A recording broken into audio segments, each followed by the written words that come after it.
Our goal was to embed our school values back into the STEM course. So at Assisi Catholic College, we're all about our Franciscan values, and we wanted them to realise that they could use the skills that they had to have an impact on the world. We were trying to enhance STEM education through the use of rich and relevant learning contexts in the courses of work that the students were going through.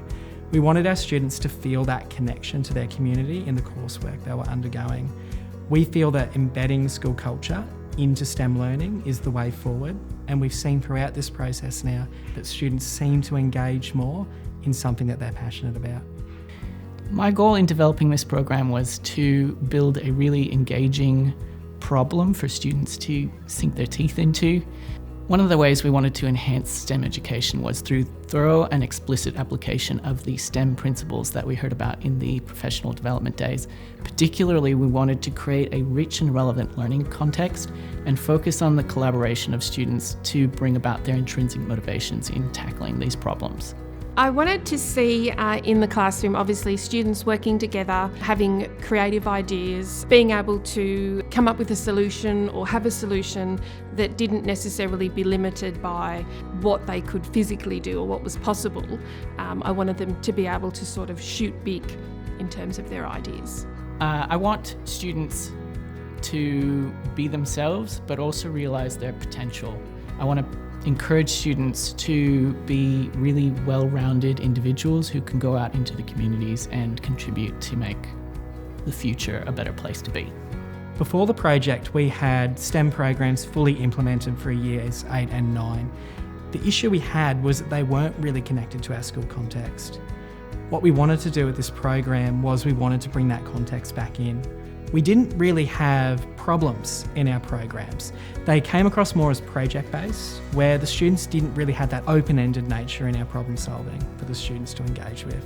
The challenge when teaching STEM and giving students a problem to solve is that we innately have a solution in our mind. Because we're scientists too, we innately come up with a solution, and you have to stem or stifle the need to direct students into a particular direction that you think is the solution. Initially, we had a challenge of trying to find the right balance between scaffolding the students and giving them free rein. Coming into the project, I was just thinking, this is the students' project, I'm just going to let them go with it and see what they can come up with.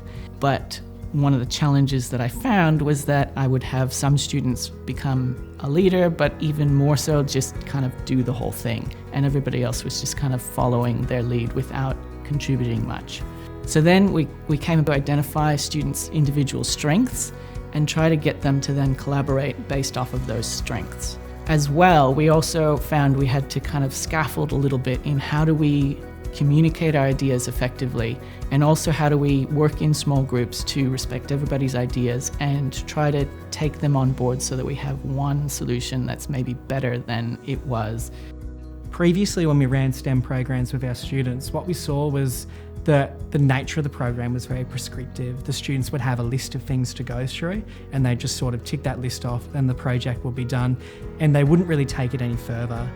When we integrated problem-based learning, what we noticed was students were empowered throughout the entire process from start to finish, and they could make active decisions about their learning in the classroom and the processes that they would decide to solve their problems.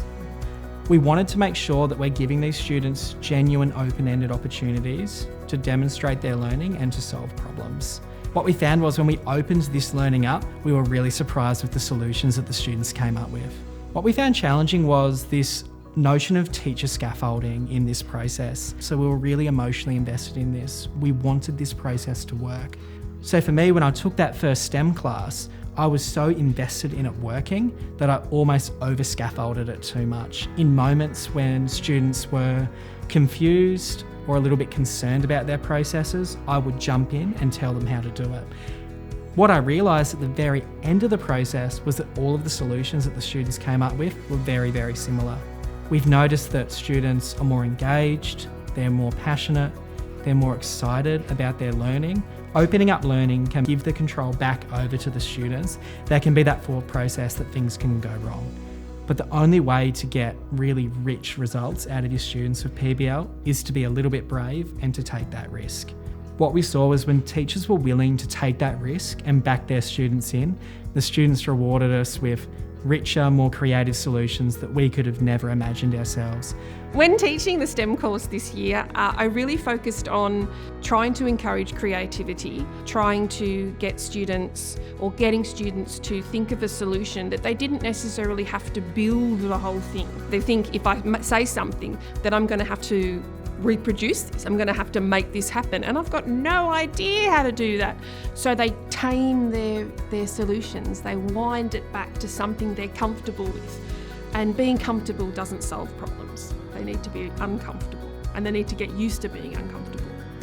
Students these days, I think, are struggling with a lot of different issues. I think they see a lot of problems in the future with sustainability, energy, politics, and working with problem-based learning has allowed us to present challenges to these students so that they can see how they can actually tackle or at least engage in some of these problems and move them towards a solution.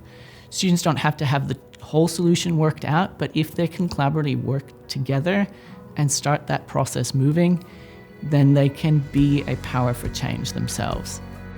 STEM allows you to connect with your peers, and it lets you to work together in an environment that fosters communication and trust. It's taught me many things, not just one specific thing. I've learned how to use different scenarios as a problem-based thing and how to find the solution. And STEM has had a big impact within that.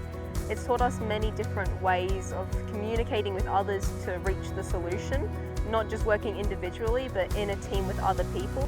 It feels like a team because everyone is all collaborating together. It's not just one person working by themselves. Everyone's all putting in their effort, everyone's carrying their weight, and the teacher's moving around helping everyone, not just a specific group of students. They're there to support everyone and really keep the class uplifted and motivated. Everyone knows what they're doing. It's a really great experience. That's why I love the STEM class.